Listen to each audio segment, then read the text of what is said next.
All right. So this is my final thought prompt, and I decided to do it on teens and sex because, like, we recently talked about it, and I thought, what the heck, you know? So, are teenagers ready for sex psychologically? Why or why not? I would say that they're not ready psychologically for sex as much, just because they're not fully mentally developed. So, yeah, I guess that, and maybe if they think that they're ready, and then they're not, they're gonna end up regretting it, and that could cause some problems. I think so. Just maybe they should just hold off for just a little bit till they're like out of that little bit of a teenage phase, to where they can actually think it through and see if they're actually ready. How do I define sex? All right. So, it depends on the person and, like, sexual orientation. Because, like, if I just said it was, like, penis and vagina, then that wouldn't be, like, the case for everyone. Because, like, for, like, gay guys, that's, like, not a thing that they're doing, like, physically. So, but then they have sex, so it's like, I guess I don't know.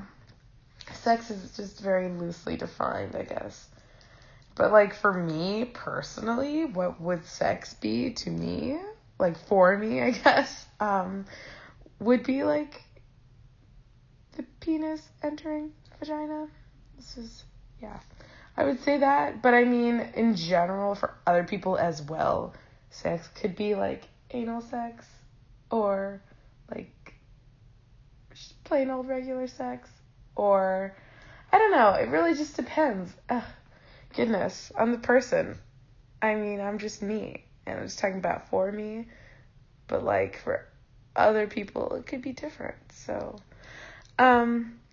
moving on, though. Is oral sex? Again with this. For me, I wouldn't say it is, like, for me as a person.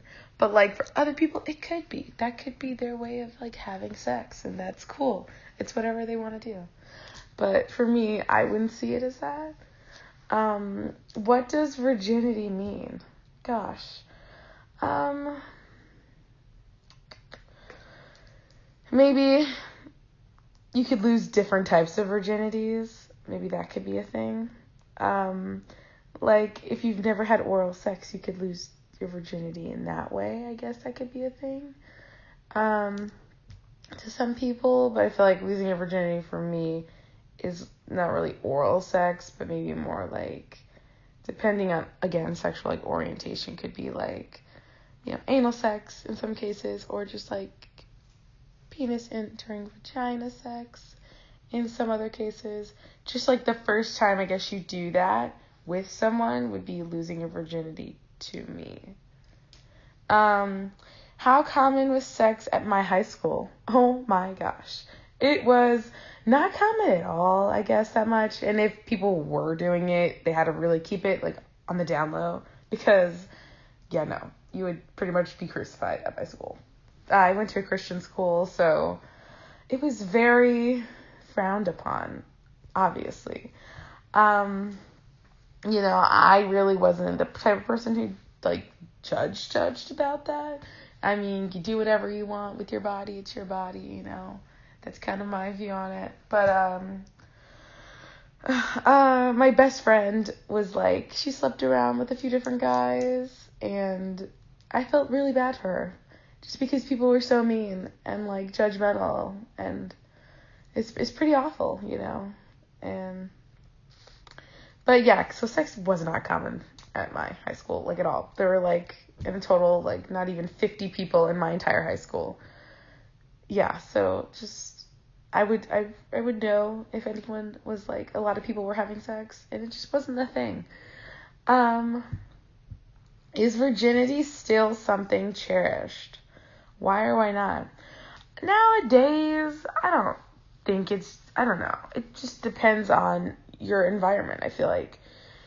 So, in Christian, like with Christians, at least with like the Christian groups I am in / around, it is cherished, and a lot of the Christian guys I know are looking for girls who like are still virgins.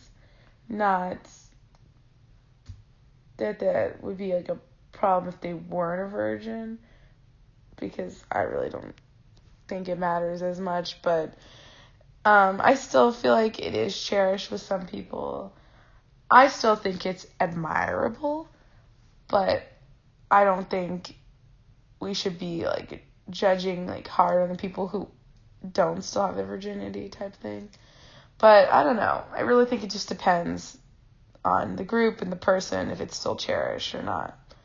But moving on. When should sex ed be implemented?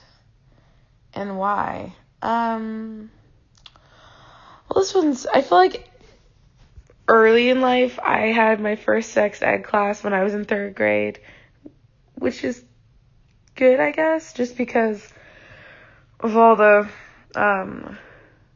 crazy stuff that goes on nowadays with, like, you know, family members sexually assaulting young kids and, like, teachers sexually assaulting and, like, doing bad, like, sexual stuff with kids, that they should know what sex is and, like, what other sexual acts are so they can maybe report it. Because, like, if they don't know what's going on, they're just going to be, like, confused and not sure what to say or who to say it to. It's already going to be hard enough to say anything once you know what happened to you or, like, what's happening. But, like, if you don't even know, I feel like it'll be even harder. Also, like, the sooner, well, not like in kindergarten. I don't think I'd be telling, like, little kindergarten kids that, because they'd be like, what? I don't know.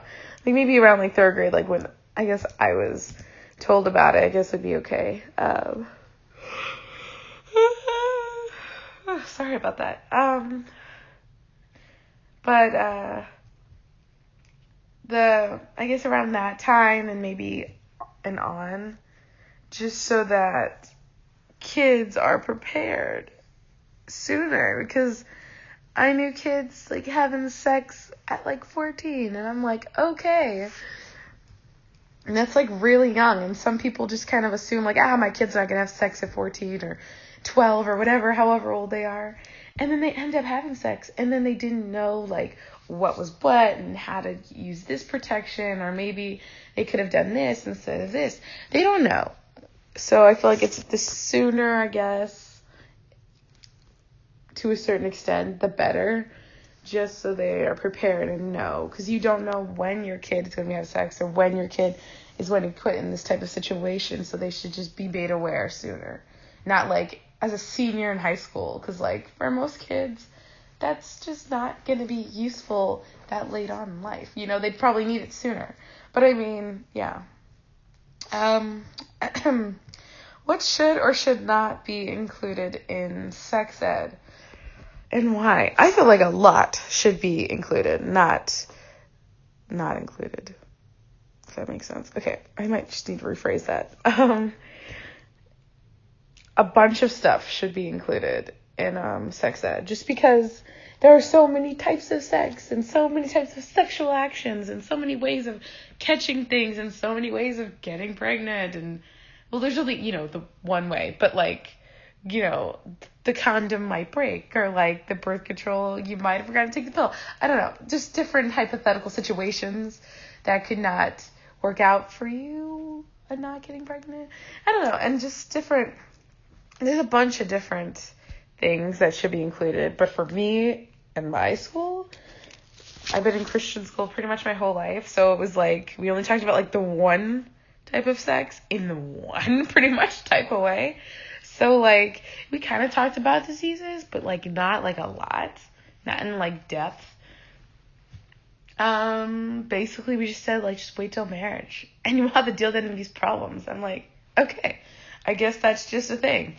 But, I've kind of just, like, learned over, I guess, time. Kind of, like, I don't know, I guess a little bit more about sex ed, like, by myself on my own through like research rather than in sex ed, which is kind of sad.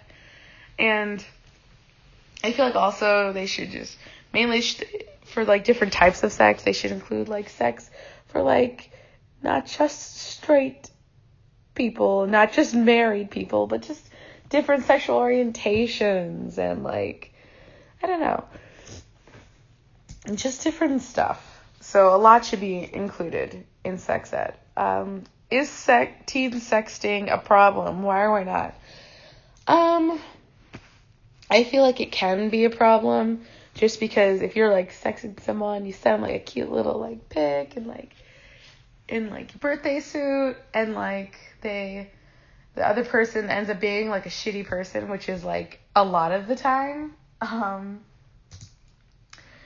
They could use that picture against you or show it to other people or post that.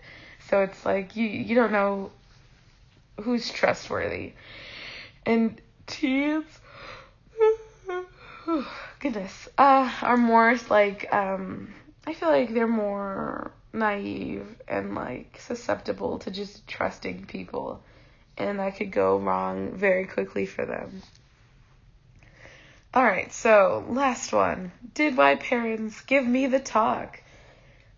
If so, how did it go? They didn't really give me the talk.